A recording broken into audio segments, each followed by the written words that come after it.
You know what hurts the most? Not being yelled at, not being betrayed in some dramatic soap opera kind of way. No, it's when the child you sacrificed your whole life for looks you in the eye, and you can't even recognize yourself in their reflection anymore.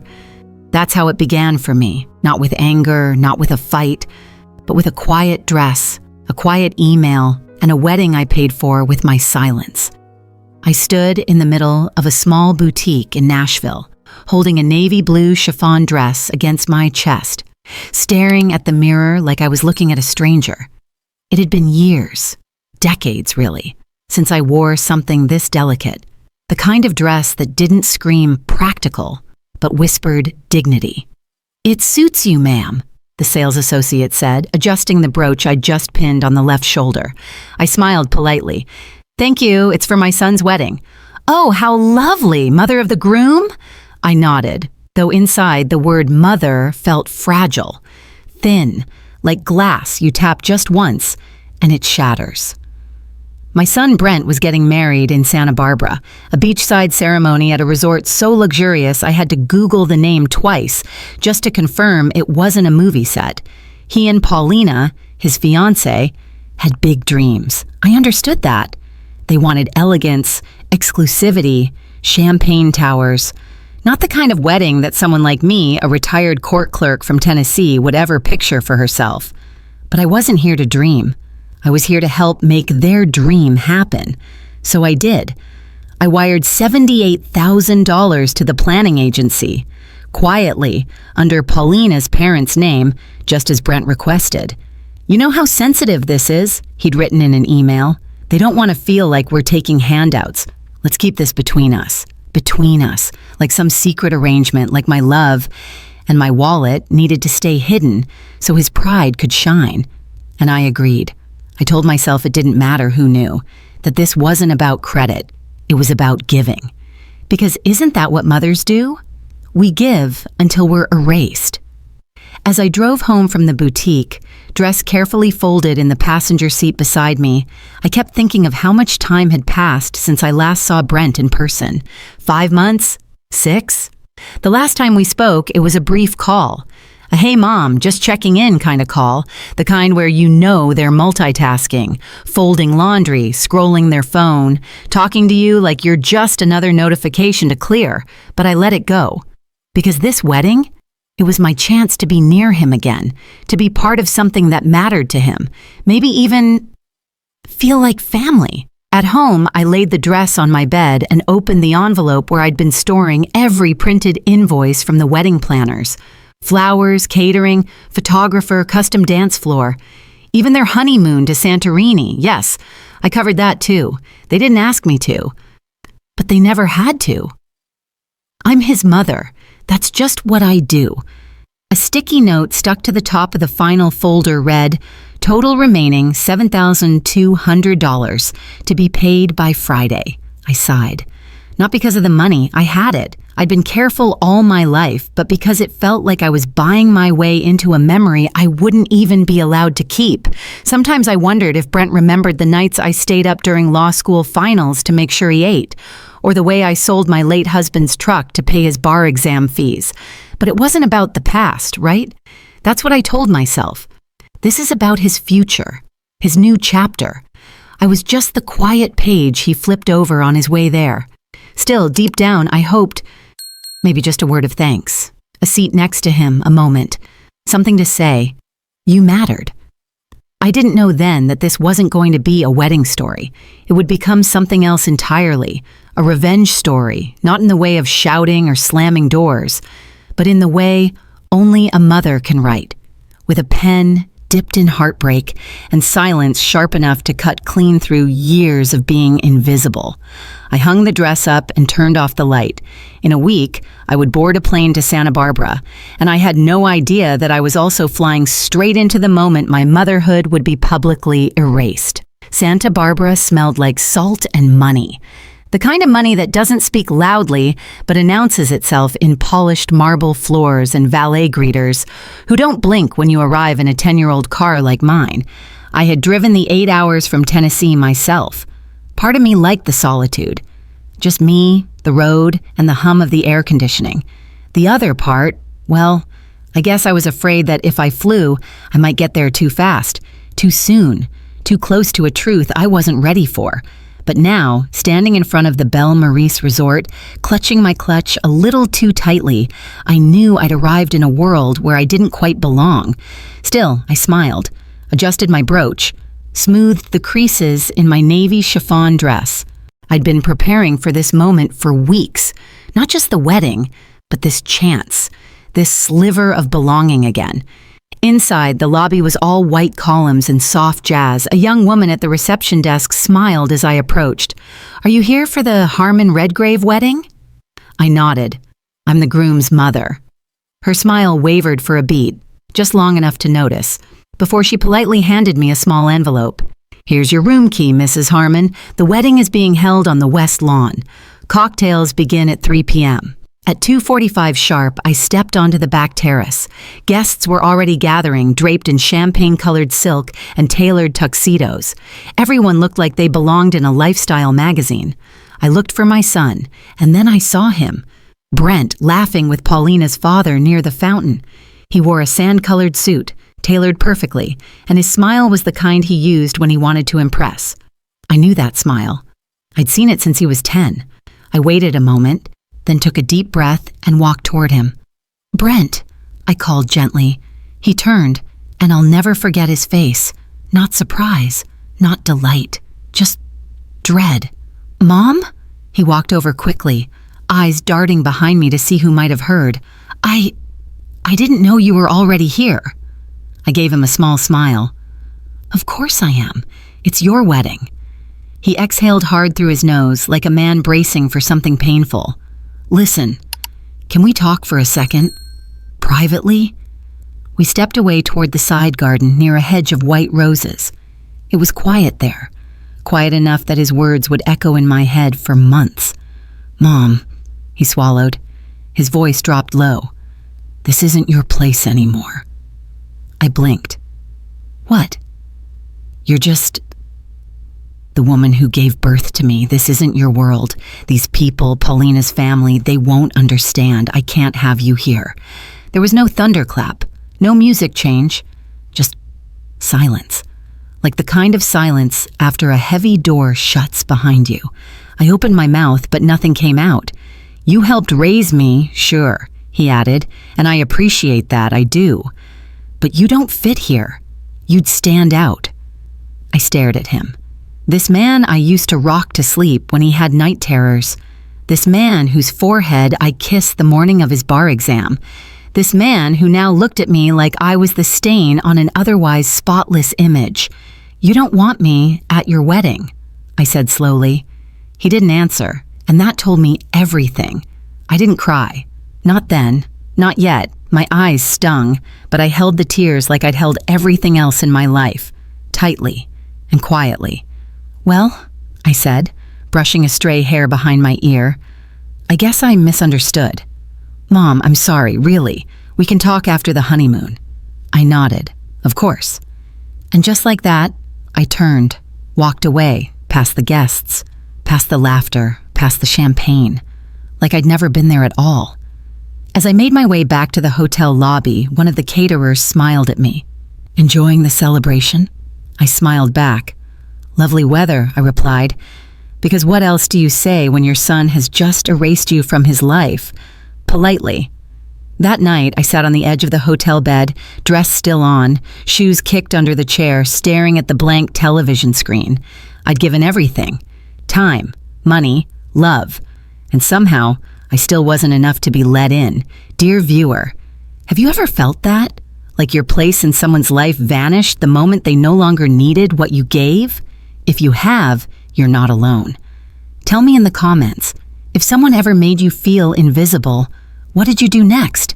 Just one sentence. It might help another heart feel less alone tonight. I reached into my purse and pulled out my phone. There it was, the payment confirmation, $78,000, scheduled for full transfer tomorrow morning. I looked at it for a long moment, then I whispered to the screen, as if it could hear me. No, not anymore. I didn't leave the hotel right away. After Brent told me I didn't belong, I sat in the lobby for over an hour, staring out through the glass wall at the ocean, watching waves roll in like nothing had happened, as if the world didn't care that a mother had just been quietly erased from her only child's life. There were people walking by, laughter, footsteps, clinking glasses from the cocktail hour nearby. Life was happening all around me, and somehow I was suddenly just a bystander to my own family. At some point, I made it back up to my room. I don't remember how. Just that the key card slipped once in my shaking hand, and I had to take a breath to steady it. Funny, how something as simple as a locked door can make you feel like you've been locked out of more than just a room. The dress was still perfect, not a wrinkle, not a stain, and completely, entirely wasted. I sat at the edge of the bed, my back straight like I'd been trained to do in courtrooms, and stared at the small folder on the desk across the room. The invoices, the schedule, the breakdown of every single cost I'd agreed to cover, $78,000. I paid for a wedding I wasn't welcome at, a wedding where my name wasn't on the program, a wedding where the groom looked at me and said, "You're just the woman who gave birth to me." It's strange what your mind does in moments like that. It doesn't scream, it doesn't break plates, it goes quiet, very quiet. I opened the folder and flipped through each page, not looking for anything, just reading, reminding myself what I'd done, what I'd given. Venue deposit, $20,500, catering, $18,000, photography and videography, $7,800, honeymoon package, $9,000, flowers, lighting, custom signage, guest favors, linen rentals, $2,700. I'd written every check, approved every email, transferred every dollar without hesitation. And now I was sitting in a room I paid for, dressed for a celebration that didn't want me. I reached into my purse and pulled out my phone. 10:13 p.m. Tomorrow at 10 a.m., the final installment would clear. The resort would be paid in full. So would the caterer, the entertainment, the photographer. Everyone. Except me. I'd be left with nothing but a memory of being told I was no longer needed. So I did something I'd never done before. I dialed the number for my bank's 24-hour concierge line. "Judith Harmon," I told the voice on the line. "I'd like to place an emergency freeze on scheduled payments from my main account." "Certainly, ma'am," the man said, polite but curious. "May I ask the reason?" I paused for a long time. "Let's just say there's been a change in who's actually invited." After the call, I sat back and let the silence settle again. The TV was off. The room was dim. The only sound was the low hum of the mini fridge and the occasional laughter echoing from the wedding lawn 4 floors below. They were still celebrating, and I was grieving something that hadn't died, but had decided it didn't want me anymore. You know, I used to think grief was loud, that it came in sobs, wails, broken things. But this was grief in its quietest, cruelest form. When your child chooses image over the mother who raised him, when he smiles for the camera while pretending you never existed, that's a grief that doesn't scream. It folds itself into your bones and waits. Somewhere around midnight, I opened my laptop. I stared at the blank screen for a while before opening a document titled Brent's Wedding Planning Confidential. Then I started writing a new document, a new title, Exit Plan. I didn't know what came next, but I knew one thing. I wasn't going to keep being the invisible benefactor in someone else's life. I'd played that role long enough. I closed the laptop and turned off the lamp, and for the first time in years, I didn't feel like a mother. I felt like a woman who'd finally woken up. Dear viewer, have you ever had a moment where you realized you weren't part of the picture anymore? Not because you walked away, but because someone cropped you out without even asking? If you have, share just one word in the comments that captures what you felt in that moment. Just one word. Maybe someone else will see it and feel a little less alone. The wedding was still going on, the music still played, but somewhere in the shadows, a mother was no longer funding someone else's fairy tale, and this time, she was writing her own ending. Morning sunlight slipped through the sheer curtains, falling across the hotel carpet in long golden streaks. It was almost peaceful, deceptively peaceful, like the world had no idea what had unraveled inside me just hours before. I sat by the window, still in my dress from the night before, clutching a lukewarm cup of coffee I barely remembered making. The ceremony would be starting soon. Laughter, vows, champagne flutes clinking. My son, my only child, would be walking down the aisle without me. But he would walk down that aisle thanks to me. Everything had been paid for, reserved, booked, from the venue to the custom gold-rimmed place cards, from the honeymoon in Santorini to the 5-piece jazz band arriving tonight, by me. And now I wasn't even allowed in the building. At exactly 8:05 a.m., my phone buzzed on the side table. It was Richard, from my bank. A man I'd spoken to once before, years ago, when setting up my investment accounts after selling the house in Nashville. "Mrs. Harmon," he said warmly, "I saw the payment freeze request last night and wanted to confirm it was intentional." "It was," I said simply. There was a pause. "Are we talking about the $78,000 wedding transfers? We're just hours away from them clearing. Most are set to process at 10 a.m. "I know," I said, "and I want to stop them. All of them, every last one." Another pause. Richard, ever the professional, tried to keep his voice neutral. "There may be penalties depending on the vendor's policies." "I'm prepared for that," I replied. It felt good to say those words out loud, not vindictive, not angry. Just clear, final, the kind of clarity that only comes when you've had something you built with love handed back to you, torn apart and dismissed. Richard cleared his throat. "Would you like the funds to remain in your main account, or should we redirect them?" I looked out the window again. A small bird had landed on the balcony railing, watching the world below like it had nowhere to be. "Redirect," I said. "To where?" I stood up, walked to the small desk and pulled out a name scribbled on a sticky note. "Written months ago when I first met her. Set up a new trust," I said, "in the name of Eloise Carter." Richard hesitated. "Your granddaughter?" "Yes." He didn't ask why. That's what I appreciated about Richard. Some people sense when a woman like me doesn't want pity, just results. By 9 a.m., the paperwork had been initiated. By 9:30, I had emailed every vendor, citing personal and contractual breakdown as reason for cancellation. By 9:50, I closed my laptop and breathed for the first time in days. Later that morning, I received a call from the event planner, Carrie. Her voice was shaky, trying to maintain professional composure. "Mrs. Harmon, I just got word from the finance team that the payments have been reversed. I wanted to confirm this. Isn't some mistake?" "No mistake," I said. There was silence. "But the wedding? Guests have already arrived."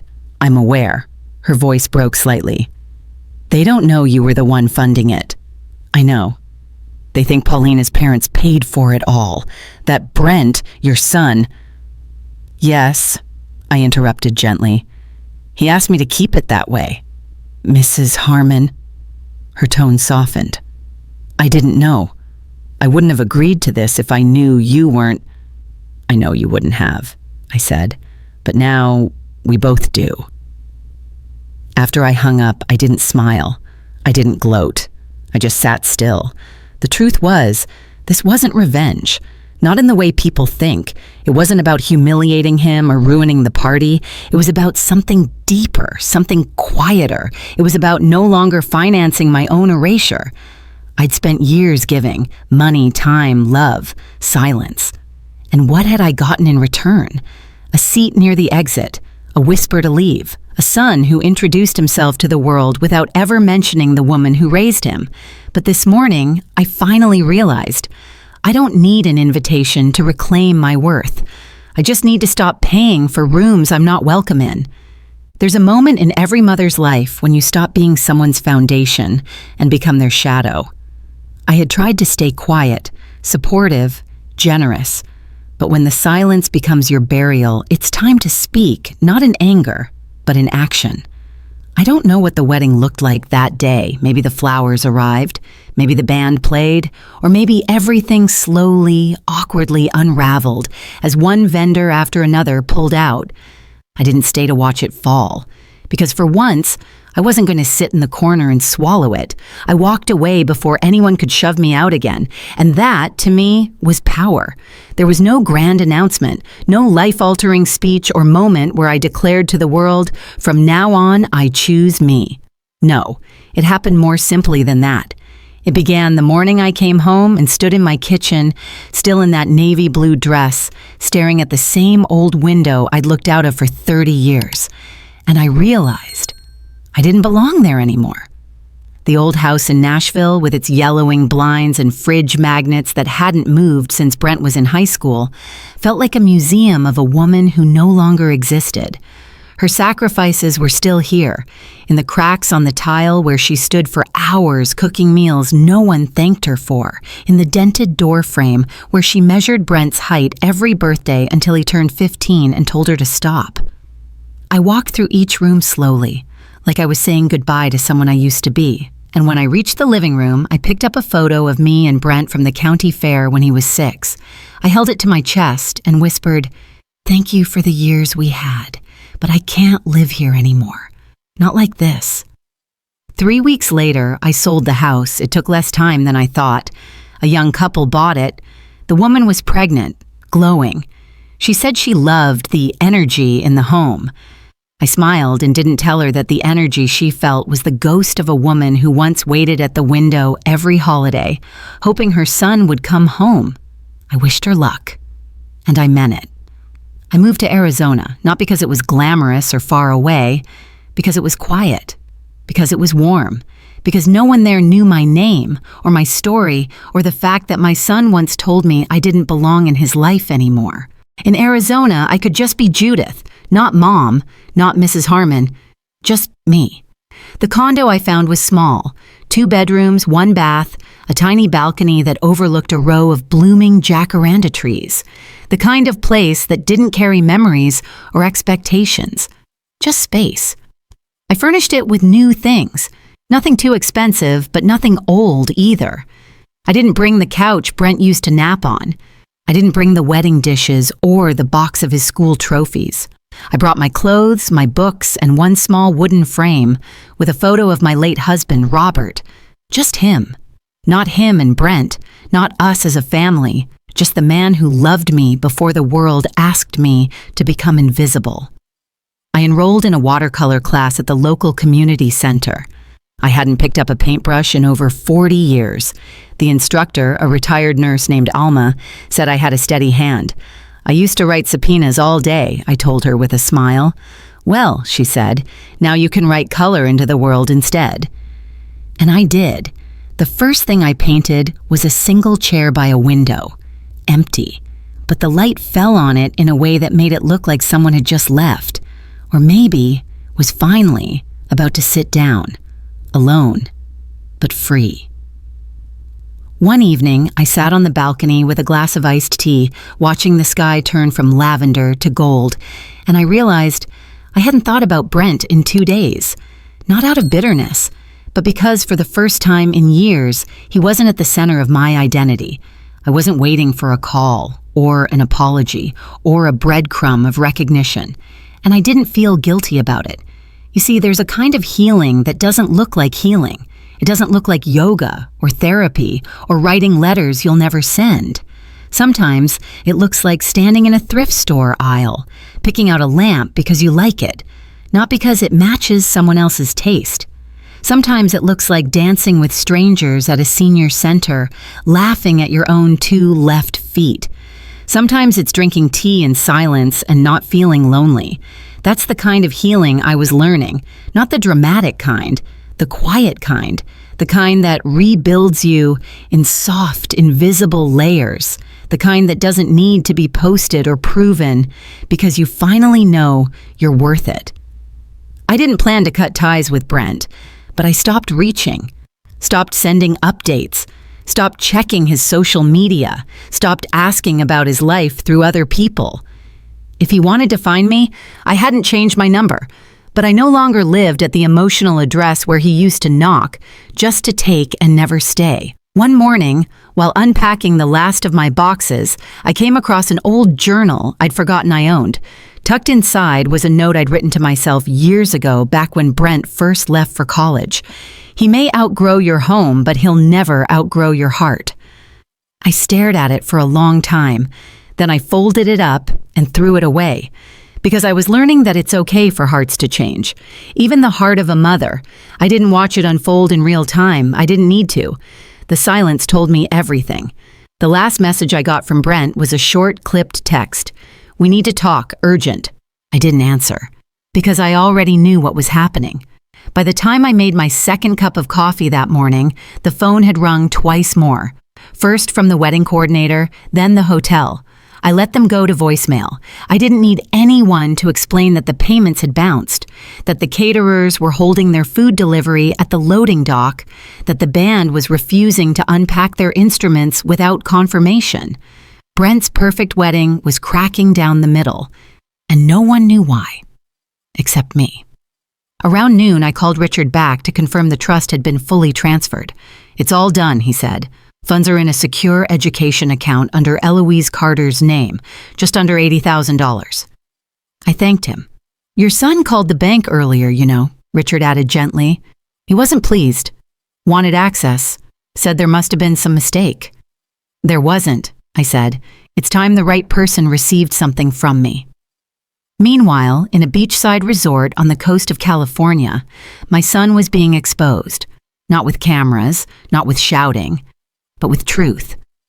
According to Eloise, my sweet, sharp granddaughter who texted me later that night, the whole thing came undone like a badly tied bow. It started with the florist refusing to set up. Then the waitstaff began asking who was handling payment before uncorking anything. Guests murmured. Paulina's parents asked questions. The wedding coordinator, red-faced and sweating, finally admitted, "The funds were pulled this morning. We're trying to sort it out." And that's when Brent's lies started to unravel. He had told everyone, Paulina, her family, the guests, that he was paying for the wedding, or that Paulina's parents were covering it. He had built an entire fantasy of financial stability and success, carefully curated to impress. And I was the invisible scaffolding propping it all up, until I wasn't. Eloise said Paulina's father nearly lost it. "Is this true?" he demanded. Brent stammered, made excuses, claimed he didn't know I had pulled the money. That's when the wedding planner delivered the final blow. "Sir, your mother paid for all of it, every last thing. She canceled it this morning." You'd think there'd be yelling, crying, screaming. But according to Eloise, there was something worse. Silence. A cold, thick silence that fell across the room like a storm cloud nobody saw coming. Then Paulina's mother stood up, grabbed her daughter's arm, and left. Paulina followed, her perfect hair ruined by the tears streaking down her face. Guests stood awkwardly. Some started to leave. By sunset, there was no wedding, just a room full of expensive flowers, unpaid wine bottles, and a groom who had no idea how to explain what he'd just lost. I didn't gloat, didn't pour myself a drink or dance around the living room. I sat on my small balcony in Arizona, letting the desert wind tangle my silver hair, and I whispered only this: maybe now, he'll finally feel what I felt. You know, sometimes consequences don't have to be loud. Sometimes they're just what happens when you finally stop protecting someone from the weight of their own choices.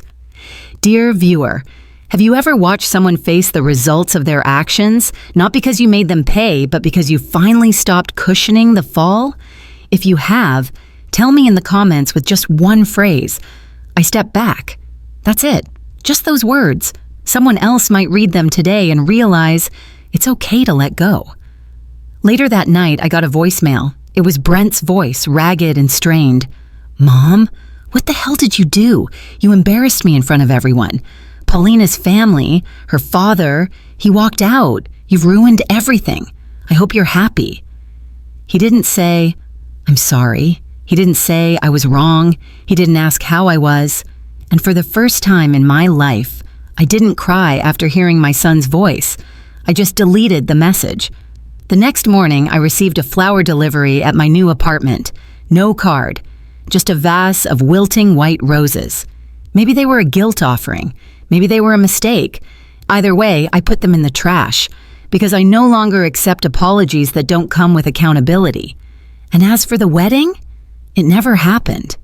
The guests went home confused. Paulina moved back in with her parents. And Brent? He went silent. But deep down, I knew.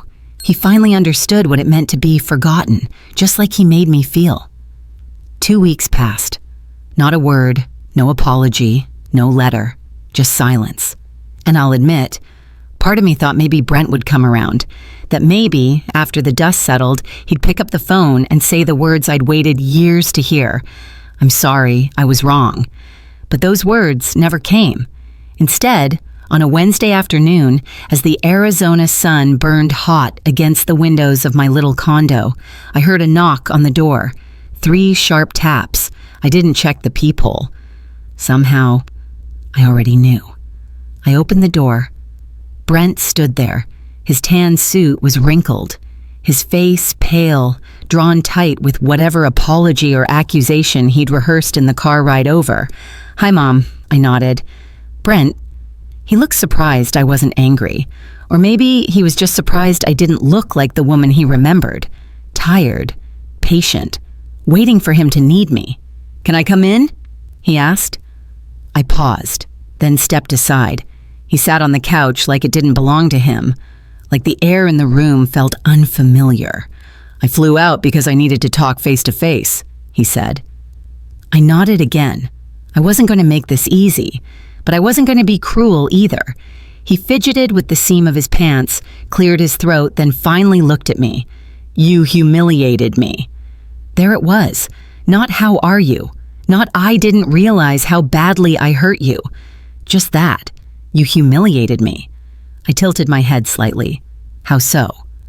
"You pulled the money. You left us with nothing. People were walking out before the music even started. Paulina's father won't even return my calls." I let him finish. Then I stood up, walked over to the window, and said quietly, "I didn't pull the money to ruin your wedding, Brent. I pulled it when I realized I wasn't even welcome to watch it." He fell silent. I turned to face him. "You erased me. You made me invisible in front of everyone, and you expected me to keep paying for it." "I didn't mean to—" "You did," I said gently. "You just didn't think I'd walk away." There was a long pause. He looked away, jaw clenched. Then finally, I was under pressure. Paulina's family, they wanted things to look a certain way. I thought if you showed up, it would make things complicated. "And you didn't think leaving out the woman who raised you would make things complicated?" I asked, calm. He didn't respond. You see, the old me, she would have filled the silence. She would have made excuses for him, explained his behavior to herself, tried to comfort him in his moment of guilt. But I wasn't her anymore. So I sat and waited. And eventually, Brent sighed. "So what happens now?" he asked. "Are we just done?" I looked at him, really looked at him. This man I once rocked to sleep, this man who now didn't know how to face the consequences of cutting his mother out of his life. "No," I said, "we're not done. You'll always be my son, but I won't keep offering myself up to be dismissed. You're welcome in my life, if you remember who I am in yours." He stared at me like he didn't understand what that meant, and maybe he didn't. Not yet, but that wasn't mine to fix anymore. I walked over, picked up the envelope I'd prepared days ago, a copy of the trust documents for Eloise. "Here," I said. "This is where the money went. Your daughter deserves better."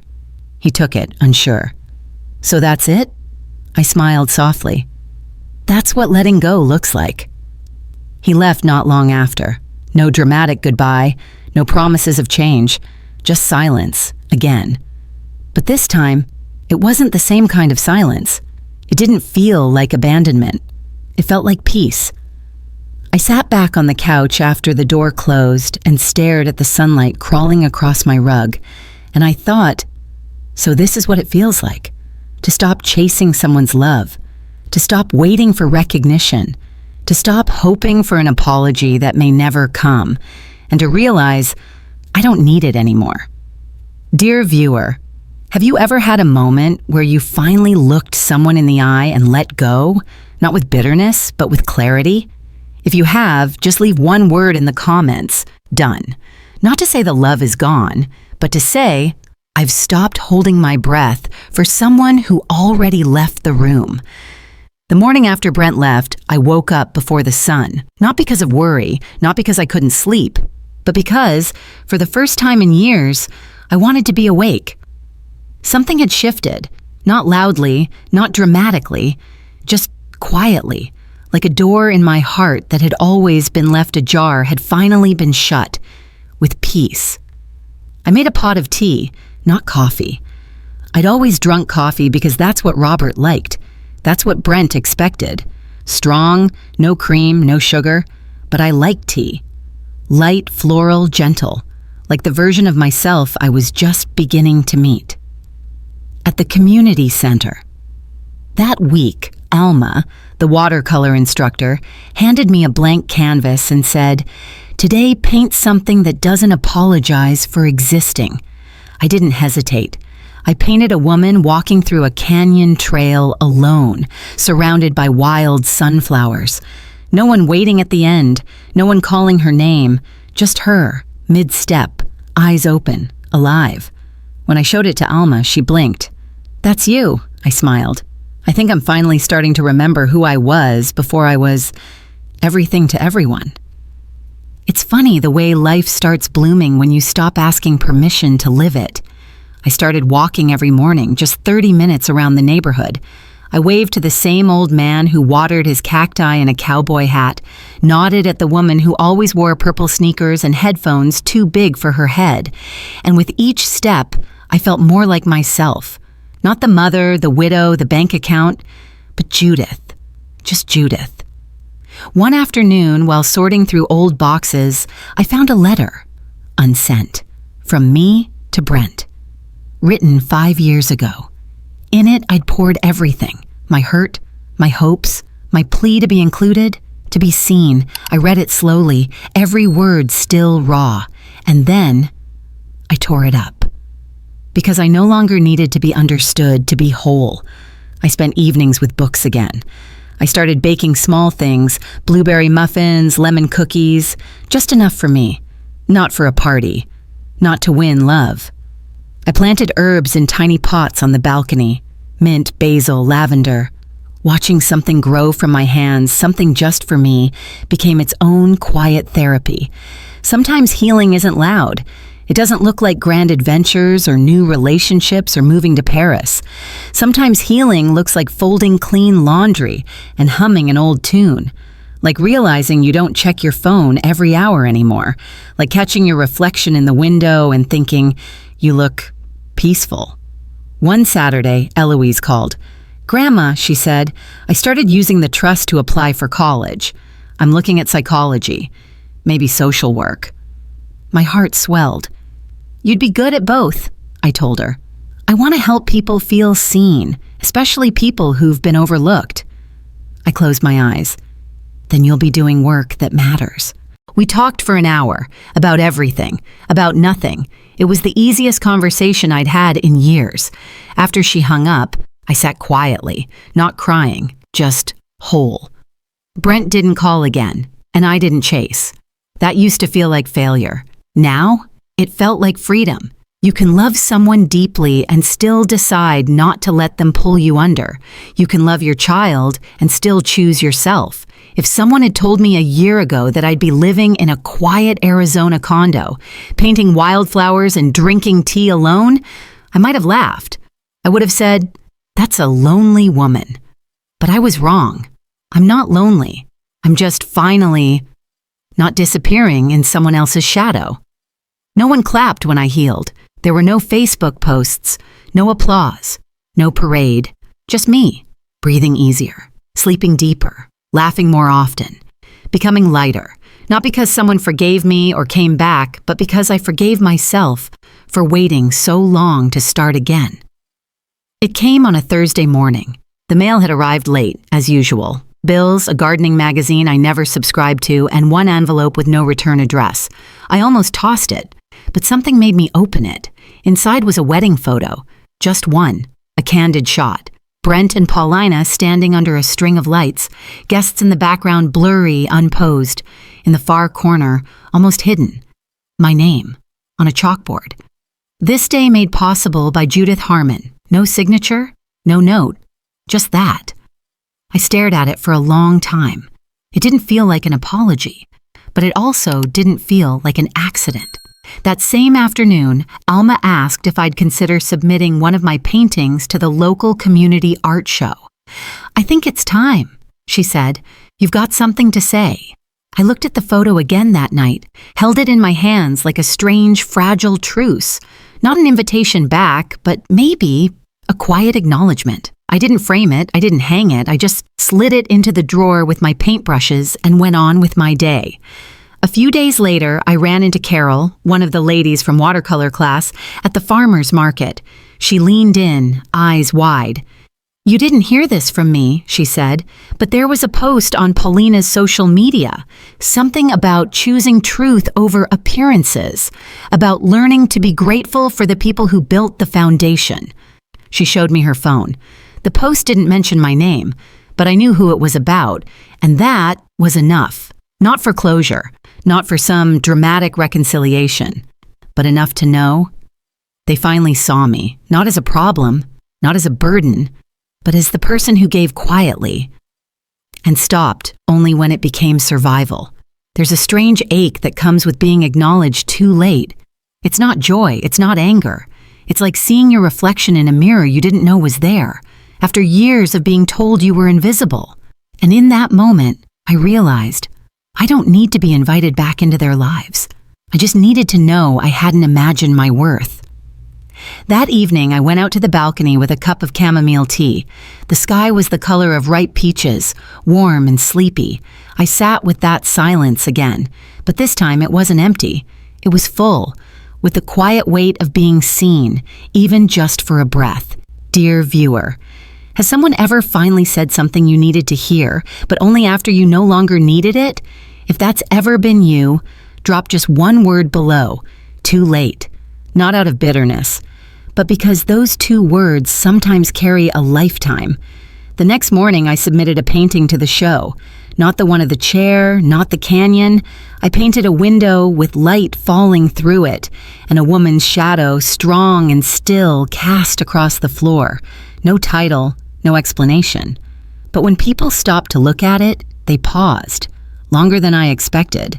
Some tilted their heads, some nodded quietly. One woman cried. Recognition, I've learned, doesn't have to come from the people you gave your life to. Sometimes it comes from strangers. Sometimes it comes from yourself. And when it does, it doesn't erase the pain. But it reminds you, you were never invisible. You were just standing in a room too dim for anyone else to see your light. Healing doesn't come with a parade. It comes in teaspoons. The first came one Sunday morning in the form of a warm cinnamon bun I baked just because I wanted something sweet. No one was visiting, no grandchildren to impress. Just me, in a faded apron, letting the smell of sugar and yeast fill my little kitchen. I took the first bite, still standing, and I smiled. I hadn't realized how long it had been since I made something just to enjoy it. Then came the garden, a modest one, 3 pots and a stretch of dirt beside my building's walkway. A neighbor had tossed out an old tomato trellis, and I thought, why not? I planted rosemary, then cherry tomatoes. Lavender followed. I'd water in the early evening, just before the desert heat gave way to dusk. The plants didn't need praise, didn't ask anything from me. They just responded to quiet care. Funny how something so small can make a person feel rooted again. At the community center, we started a new watercolor series, Stillness and Light. Alma asked us to paint what peace looked like. I didn't think. I just let my brush move. What came out was a rocking chair facing a window with soft light pouring in and a book resting on its arm. No person in the frame, just the suggestion of one. present without needing to be seen. When I showed it to the group, Alma said, "That feels like a life fully lived." And you know what? For once, I believed her. Eloise called every Sunday now, sometimes just for 10 minutes, sometimes to rant about essays and roommates and cafeteria food. I loved every second, not because I needed her to fill the hole Brent left, but because our connection felt equal. Two women, generations apart, both learning how to take up space without apology. She asked if she could come visit during spring break. I said yes. No part of me panicked. No part of me wondered if I needed to clean every corner or bake 5 kinds of pie. I was ready to let her meet me, just as I am. One Tuesday, while flipping through a secondhand bookstore, I found an old copy of Anne Morrow Lindbergh's Gift from the Sea. I'd read it years ago when Brent was little. Back then, it felt like philosophy, distant, abstract, but reading it now, each page rang with a kind of truth that settled into my bones. When one is a stranger to oneself, then one is estranged from others too. I bought the book, and that night I read it on the balcony under soft string lights I'd hung just for me. Life no longer felt like something I was waiting to return to me. It was here, in the bite of a cold orange, in the stretch of my legs during morning walks, in the sound of the kettle just before it whistles. One evening, I bumped into my neighbor, Claire, an 80-year-old widow with a laugh too big for her frame. She invited me to join her quilting circle. I told her I didn't sew. She waved it off. Neither do half of them. We just talk and drink iced tea. So I went, and laughed harder than I had in months. Not about anything big, just life. Broken zippers, old husbands, silly TV shows. That's when I realized joy doesn't have to be earned. Sometimes it just waits for you to notice it again. There were still quiet moments of ache. I won't lie. Sometimes I'd hear a song Brent used to hum in the car as a boy, and something inside me would twist. But the ache was no longer a hole. It was just a soft scar, a reminder of what I gave and how I grew back. I wasn't rebuilding the old life. I was building something new, not bigger, not grander, just real. And real was enough. Recognition doesn't always come with a name attached. Sometimes it's a soft shift in the way someone looks at you. Sometimes it's a stranger saying what your own child never could. That spring, I was invited to speak at the community center. Alma had submitted my painting to a citywide senior showcase, and to everyone's surprise, including mine, it won second place. It captured something quiet, the judge said, something strong. A woman you don't see at first glance, but once you do, you can't forget her. I stood at the podium, hands slightly shaking, and looked out at the modest crowd of retirees, students, and locals. I used to think you had to be loud to matter, I said. Now I know. You just have to stop apologizing for existing. After the speech, a woman my age came up to me. Tight curls, cardigan too warm for Arizona. "I just want you to know," she said, "your story, your painting, it felt like someone finally saw me." I smiled, and for the first time in a long while, I believed it when I said thank you. Not because I needed to be admired, but because it meant I wasn't alone. 2 weeks later, I got a letter, a real letter. Return address, Los Angeles. The handwriting was familiar, a little messy, slanted. It was from Paulina, not Brent. Paulina, inside a single page. "Dear Judith, I've thought about writing this for a long time. I don't know if you'll believe me or even want to read this, but I saw what you did. I saw how much you gave. I know Brent never told the full truth. I let myself believe the version that made things easier. But I want you to know, I admire you, and I'm sorry I didn't say it sooner." It wasn't a bridge, but it was a window. I didn't write back, not out of spite, but because I didn't need to anymore. Some part of me had already moved on from needing to be seen by them. Still, it felt like the world was adjusting its lens, just a little.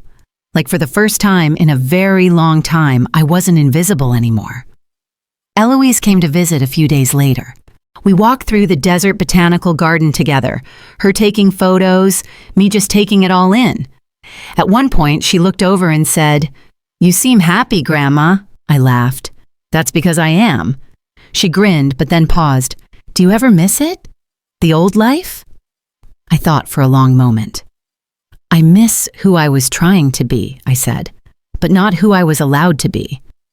That evening, she helped me hang one of my new paintings, this one of a mother bird perched above a nest that had already emptied. The nest was whole. The bird, calm, watching the sky, not waiting, just witnessing. Recognition, I've learned, doesn't change the past, but it can soften it. It can remind you that you weren't wrong to give. You were just wrong to believe you had to disappear to be loved. You see, the mirror didn't turn so others could applaud me. It turned so I could see myself clearly. Not the mother, not the servant, not the donor or the disappointment, just the woman who stayed. And then, when staying meant vanishing, chose to leave. And that choice, it saved her. Spring passed softly. The tomato plants fruited, the lavender bloomed like small sighs, and I stopped counting how many days had gone by since Brent last called. It wasn't because I didn't care. It was because I didn't need to anymore. Peace had come, not all at once, but in layers, like a quilt stitched over time, patch by patch, piece by piece. And I was warm under it now. The Art Center hosted a final exhibit in June, a closing celebration for the seniors whose work had been featured that season. They asked if I'd say a few words. I stood in a small gallery, surrounded by pieces that whispered things no one ever said out loud, paintings of silence, of sacrifice, of women sitting alone and not being lonely. I looked around and said, I used to think I needed applause, but what I really needed was to hear myself again. People nodded, a few clapped, but the moment wasn't for them. It was for me. A few days later, I got a surprise visit. Eloise had come again, but this time she brought someone with her, Paulina. I saw her on the steps of my condo building, holding a pie in her arms like a peace offering. She looked older, tired in the way people look after they've finally let go of pretending. "Hi, Judith," she said. I nodded. "You can come in." We didn't talk much about the past. She didn't come to fix it, and I didn't invite her in to be fixed. But after we sat and shared a slice of her pie, which was dry and too sweet, but I ate it anyway, she looked at me and said, "I've been thinking a lot about what kind of mother I want to be." I looked at Eloise, who was smiling softly from the chair across the room. Paulina continued, "And I think I've been learning more from you than I ever did from anyone else." It wasn't flowery, it wasn't dramatic, but it was enough. They left after an hour.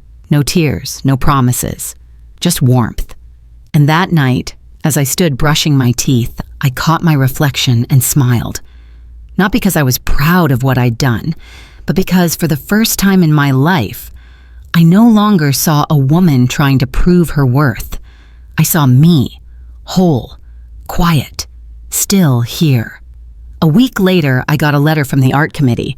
One of my pieces had been selected for the traveling exhibit, Women of the West. It would go from Arizona to New Mexico to Colorado. My little painting of a chair by the window, hanging on walls I'd never see, whispering to strangers I'd never meet. And somehow, that felt exactly right. I didn't need to watch it happen. I just needed to know that what I had lived would live on in some small, unspoken way. Recognition, when it finally came, didn't wear a medal. It wore soft slippers. It came in the form of a neighbor who said, "You look lighter lately." In a friend who asked me to teach a watercolor class. In the way I slept through the night, for the first time in years. Sometimes the story doesn't end with justice, or forgiveness, or reunion. Sometimes the story ends with you, just you, choosing to keep going, choosing to love yourself more than the silence you were given. And that, to me, is enough. Dear listener, if this tale stirred something deep, maybe a piece of yourself you once gave away or a quiet strength you thought hidden, know this: you are not alone. Many of us gave everything and were met only with silence. We stayed when we should have left. We were loyal to those who mistook kindness for convenience. Yet here we remain. If you've ever felt invisible in a crowded room, erased from your own story, or carried love with nowhere to give it, may this story return a fragment of your voice. If it did, type one word: still here.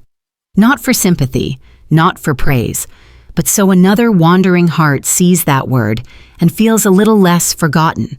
That's how we remind each other. When the world overlooks us, we hold ourselves in memory. And that, my friend, is where our new beginning starts.